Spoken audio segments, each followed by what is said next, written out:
दोस्तों, आज एक ऑपरेटर की गेम को समझते हैं इस मार्केट में, जिसको बड़े बड़े निवेशक भी कहते हैं, बड़े बड़े बिग बुल भी कहिए, और बड़े ऑपरेटर की भूमिका में भी ये लोग काम करते हैं। आज इस गेम को समझते हैं जहाँ पे दीप डायमंड्स इंडिया लिमिटेड के ऊपर इसने ना गेम खेला था। और गेम इस बातों का था, उन वैल्यू का था, जो आप इसमें मैंने कुछ डेटा लिया है।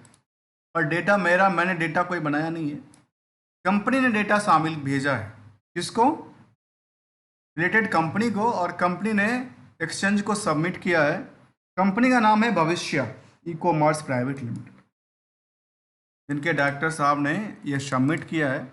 और सबमिट ये कहा किया है, जो हमारे पास ओपनिंग्स में ये कभी शेयर थे करीब 84,95,000 के आसपास।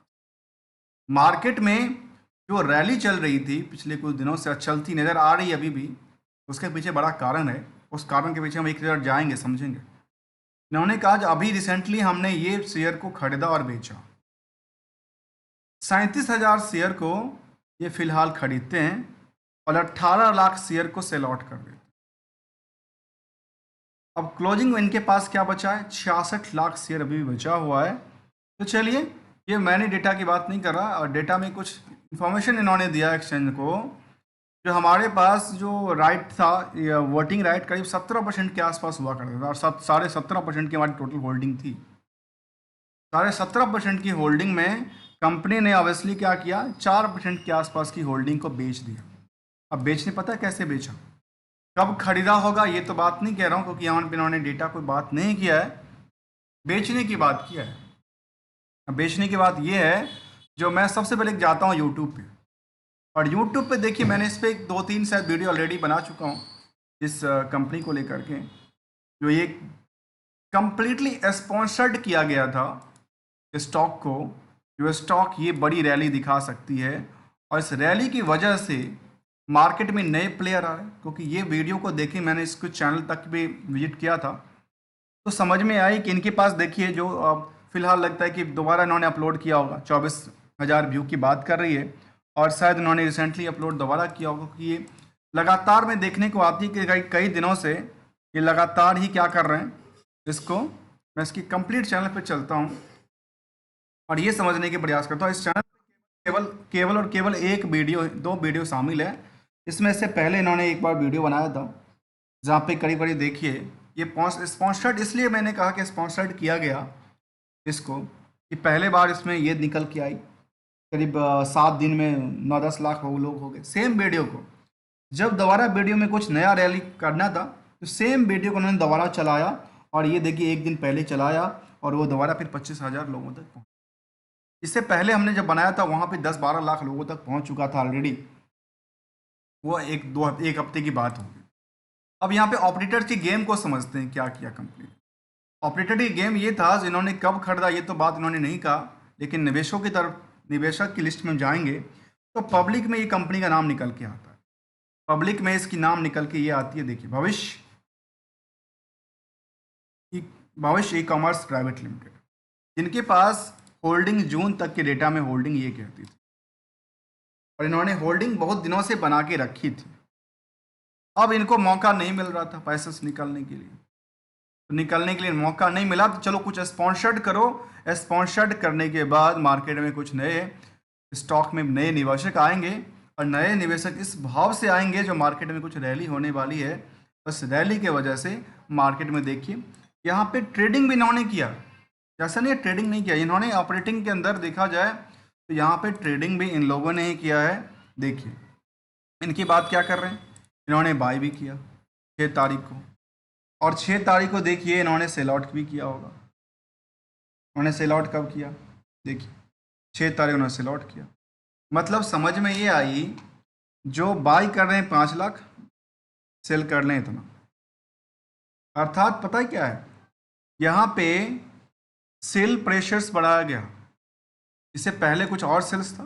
यदि इसको हम क्लोजिंग की तरफ देखें, इन्होंने कहा 6 तारीख का, और 6 तारीख को उन्होंने वर्क ड्रिल किया है, और 6 तारीख का कोई डेटा यहाँ पे नहीं है। 4 तारीख तक का डेटा उन्होंने शामिल किया है। यदि 4 तारीख की डेटा का हम आकलन करें, तो चलिए हम 4 तारीख के डेटा का ही आकलन करते हैं। इनके 4 तारीख का डेटा, 12 अगस्त और 4 अगस्त का डेटा यदि मिल जाए तो शायद उसी का आकलन करके देखते हैं। 7 अगस्त, 7 अगस्त के बाद इसके बाद कोई ऐसा अपडेट था? 7 अगस्त के बाद ऐसा 12 अगस्त को निकल के आती है, 14 अगस्त को निकल के आती है, 2 सितंबर को निकल के आती है। 2 सितंबर और 4 सितंबर, ये किस डेट की डेट थी? 4 सितंबर की डेट है ना। तो 4 सितंबर को देखिए क्या हुआ। 4 सितंबर को इन लोगों ने, ये देखिए इन्होंने क्या किया, 14 लाख शेयर को सेल आउट किया और 8,000 शेयर को खरीदा।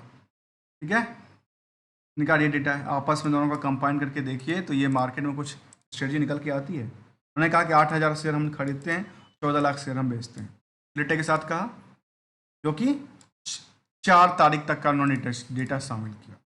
उसके बाद की डेटा की बात करूं तो 4 तारीख के बाद उन्होंने 5 तारीख उन्होंने कोई काम नहीं किया, 6 को कोई काम किया है, 6 को ऑब्वियसली काम किया है, 6 तारीख को दोबारा उन्होंने सेल आउट किया, और फिर दोबारा उन्होंने खरीदा भी करीब 5 लाख शेयर।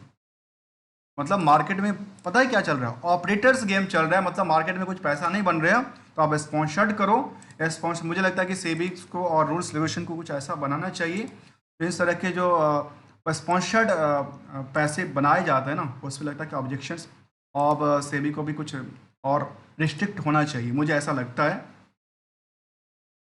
चलिए, इस कंपनी के बारे में हमने ऑलरेडी कई बार जान चुके हैं और ये हमने कुछ ऑपरेटर्स गेम को लेकर क्या चर्चा कर रहे थे, आखिर इसमें हुआ क्या।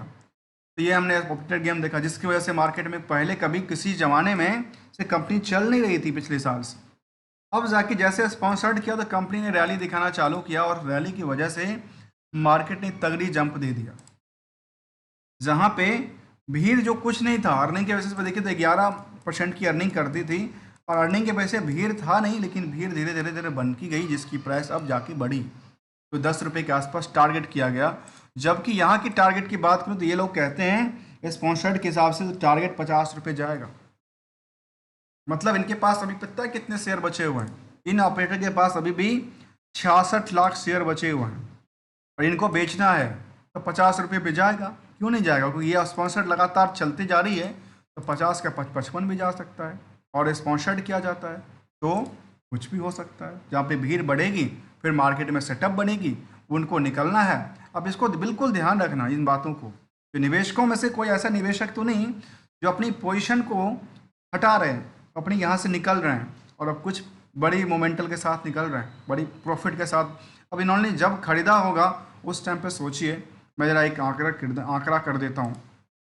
इनकी पोजीशंस कब से बनी हुई है? 17% के आसपास, 18% उन्होंने लिया था, 22 से इनके पास पोजीशन बनी हुई है। ठीक है, 2022 से इनके पास पोजीशन बनी हुई है और 2022 की पोजीशन की हम चर्चा करते हैं। 2022 में कितना का रेट था इस स्टॉक को? इस स्टॉक का रेट होगा 3 रुपये का। इस स्टॉक की प्राइस 2022 में 3 रुपये का हुआ होगा और आज के टाइम में ये निकल रहे हैं 10 रुपये पे। मतलब 300% की उछाल के साथ निकल रहे हैं। तो सोचिए 2 साल में 300% की रिटर्न लेके निकल रहे हैं इस कंपनी से। जबकि यहाँ पे ये देखिए तो इस कंपनी बारे में हम थोड़ा सा डीपली चलते हैं। उसका इन्वेस्टमेंट का पार्ट इन्होंने जो कहा कि यहाँ पे क्या बताई थी इन्होंने कंपनी ने, कि 900 करोड़ का इनका इन्वेस्टमेंट, करोड़ का पावर प्रोजेक्ट सोलर प्रोजेक्ट की बात कर रही थी। इसके प्रति ये देखा जाए तो ये क्या इनके पास कोई प्रोजेक्ट इस तरह का था? और कारोबार क्या करते थे? कारोबार की बात करते हैं तो कहते हैं गोल्ड डायमंड बेचते थे और ये चलने लगी क्या पावर, सोलर पावर पर काम करने लगी। जिनके पास खुद की 900 करोड़ का मार्केट कैप नहीं है उनको 900 करोड़ का ऑर्डर कहाँ से मिलेगा बाबा? ये मुझे समझ में तो नहीं आती है। इसके अलावा बात करते हैं कुछ और पॉइंट ये है जो अभी भी बुक वैल्यू से थोड़ा सा हायर, थोड़ा सा जंप किया है, जबकि जब स्टॉक चालू हुआ था तब बुक वैल्यू से अंडर वैल्यूड था। इसके प्रति हम 2 चीज़ को देखेंगे, एक तो ये और एक ये देखिए इनका क्या कामकाज है। जहाँ पे प्रॉफिट एंड प्रॉफिट में देखें क्वार्टरली बेसिस में तो क्या कंपनी 29 लाख की प्रॉफिट कमाती है 51 लाख में जून तक के डेटा में। चलिए कोई बात नहीं, जो कमाती है कमाती है। ईयर एंड ईयर बेसिस पे 42 लाख का प्रॉफिट कमाती है और क्या कहती है 2,56,00,000 का इनका टोटल सेल्स हुआ था। ये भी ठीक है, कोई दिक्कत नहीं, क्योंकि मैंने इस पर डिटेल स्टडी कर रखा हुआ है। आइए इसको भी ज़रा जानते हैं और वो क्या कहती है, इस पर हम एक नज़र डालते हैं। यहाँ पे जो बोरेंज की पार्ट है, वो बोरेंज के पार्ट में क्या है, 1 करोड़ के आसपास की बोरेंज पार्ट रहा है।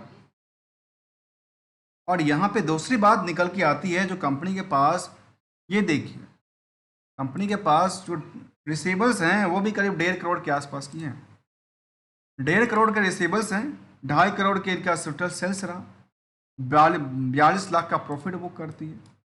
और पैसे इनके 1.5 करोड़ कब आते हैं, तो कहती है हमारे पास पैसे तो 1 साल से आसपास आती है, 208 दिन में पैसे आते हैं। यहाँ पे आकर के रिस्क फंसता है, आखिर उन्होंने सेल किसको किया, जो पैसे देने वाले नहीं है। मतलब एक तरह से सेल्स को क्या किया, उन्होंने बुक कर दिया, पैसे कब आएंगे पता नहीं। तो मार्केट में कहा दिया जो बड़ी सी रैली होने वाली है, जबकि यहाँ पे अभी तक एजीएम की बात में कुछ निकल के आई। एक जगह एजीएम एडवर्टाइजिंग की बात किए थे, अब एजीएम आने वाला है, एजीएम में कुछ करती है कि नहीं करती है, कुछ ऐसा अपडेट निकल के आ सकती है, जहाँ पे पीएस में कहती है कि टाइटन से इसको कंपेयर किया जा रहा है, नथिंग। एनालिसिस पार्ट में ये कहते हैं जो कंपनी डेट्स फ्री, ऑलमोस्ट ये देखा जाता है कि जितने भी पेनी स्टॉक होता है, जो कि खासकर 1-2 रुपये के आसपास का हो, 4 रुपये का, 10 रुपये का, ऑलमोस्ट डेट्स फ्री होती है। और यहाँ पे हमने क्या जाना, डेटर्स रिस्क डे 208 दिन हाई रिस्क पे है, मतलब किनको सेल किया वो पता ही नहीं है इनको। और मार्केट में रैली करने का कहते हैं 900 करोड़ का हमारे पास ऑर्डर आने वाला है, तो इसके लिए कोई अपडेट है नहीं। इससे पहले भी हमने 4 कंपनी पे इसी तरह के स्पॉन्सर्ड वीडियो के ऊपर हमने स्टडी किया था।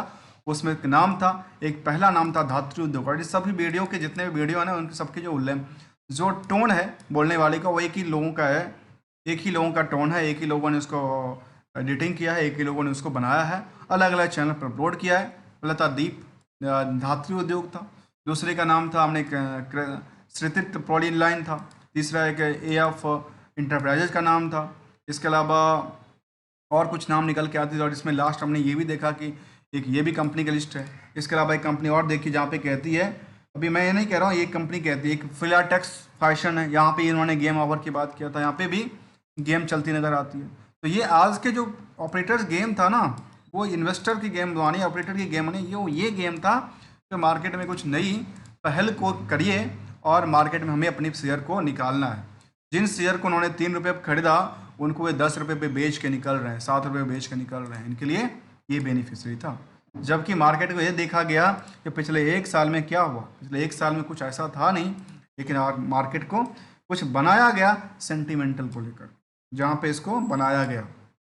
इसके अलावा की बात करें तो मार्केट में देखने वाली बात एक महीने में 70% जंप करने वाली स्टॉक हो गई, मतलब लगातार बढ़ती नजर आती है स्टॉक। पिछले 6 महीने के आंकड़न करके देखें तो पिछले 6 महीने में वही 80% के आसपास जंप करके, जबकि पूरे के पूरे साल 6 महीने में कभी स्टॉक चली नहीं, इस एक ही प्राइस जोन के आसपास रही हमेशा। कुछ करना था तो मार्केट में कुछ करवाइए, फिर मार्केट में आप उठा ले जाइए।